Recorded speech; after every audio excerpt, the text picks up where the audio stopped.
Hey guys, this is Chris Park back to you guys with another video, and I've been so excited to get back on camera and to talk to you guys about everything that's been going on. If you are new, hi, I'm Chris.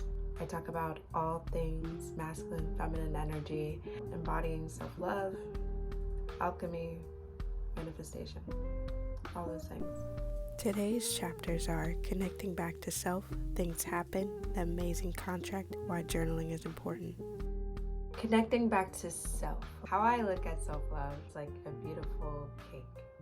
All the components of this cake, the flour, the sugar, the butter, the egg, the milk, or whatever. And you can even look at it different parts of you, different aspects of you.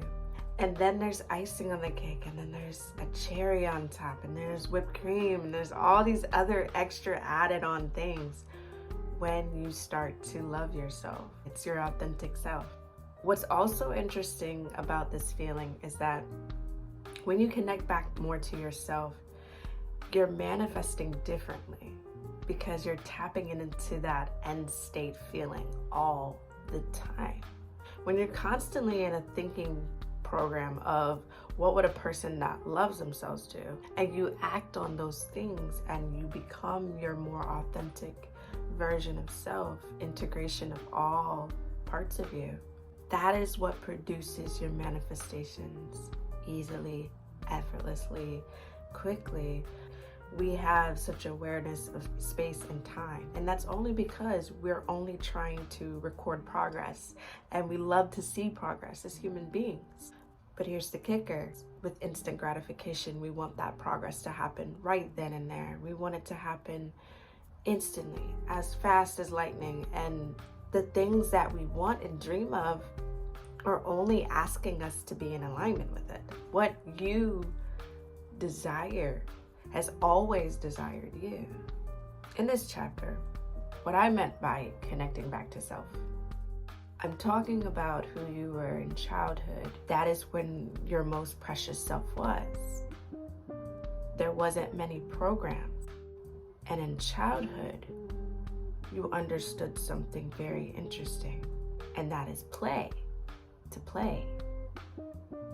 You must understand that you're experiencing this life through trial and error, the ups and downs, the rise and the falls, and giving the past any energy.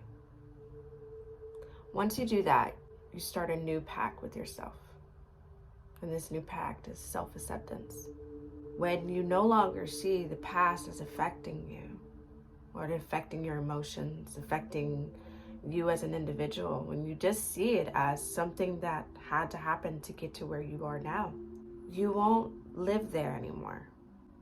You'll start to heal and transform the energy of that past. So what you'll start to do is surrender, because you cannot control externally. You surrender and realize that's what you were supposed to do all along. Because the minute you surrender, boom, there it is. When you love yourself and understand yourself and you transmute energy, you're starting to learn how to ride that wave. If you're liking this content, please like and subscribe. The next part is the contract. But I also wanted to discuss that I will be revealing a technique that I do when I journal. So stay tuned for that. The contract you made with yourself. And a lot of that is mostly just not live in identity, ego anymore. And when you integrate that from a contract perspective, you start to realize that the desires you have are based off of bringing something down from highest version into the 3D. These trials and errors that are happening, they're helping you with your growth tremendously. It's the rise and the fall. The sun, it rises and then it goes down, and the moon rises and it goes down, and the seasons change, and the world spins, and energy rotates, and money circulates. So you're seeing this this whole rise and fall, right?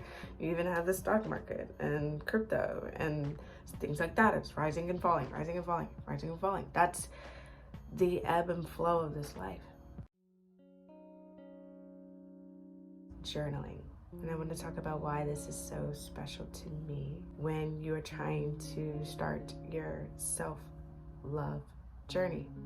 There has to be some sort of communication. You have over 70,000, 80,000 subconscious thoughts that you're thinking all the time. And sometimes they're really negative and sometimes they're positive, but they're either one or the other.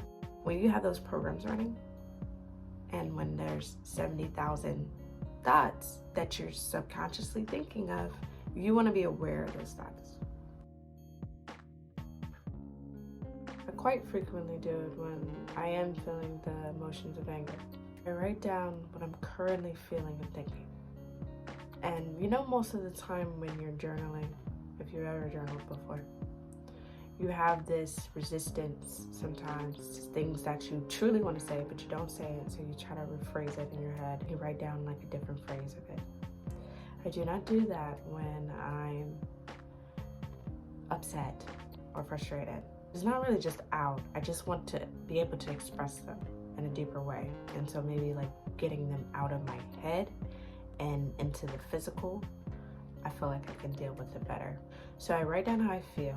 And then what you're gonna do is you're going to walk away, leave the journal, whatever, do you. But at some point in time, you're gonna come back and you're gonna rephrase all the things that you said. So if the first thing I said was, I feel really ugly today. No, I'm actually very beautiful. I feel very amazing today. Very beautiful. It's like rephrasing that energy. And so what that is doing, I think mentally, what it's doing, it neutralizes. So that negative energy just now became positive energy. Now that you neutralized it, and when you do this technique, you're not gonna feel like it at first. You may be still upset, but you'll feel the energy shift. You'll feel that neutralization. Oh, I feel like crap.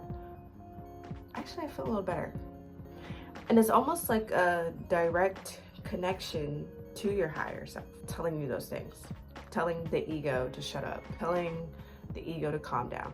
The journal helps to keep track of who you are in the present moment, what you believe, your goals, whatever you want to write down. It doesn't matter as long as there's an open communication on the outward. And you can even do like question journaling. What are the 2 most powerful things you want to accomplish today? What's your intention? How did you feel about, if you do journaling at night, how did you feel about the day before? Because asking those questions and seeing how over the weeks your answers change, it unlocks a certain part of you.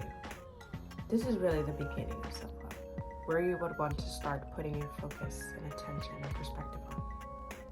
It enhances manifestation. It enhances all of it. Because now you're authentic self. Please like this video for staying this long. Thank you for watching. Subscribe if this is your type of content. I love you and happy manifesting. Peace out.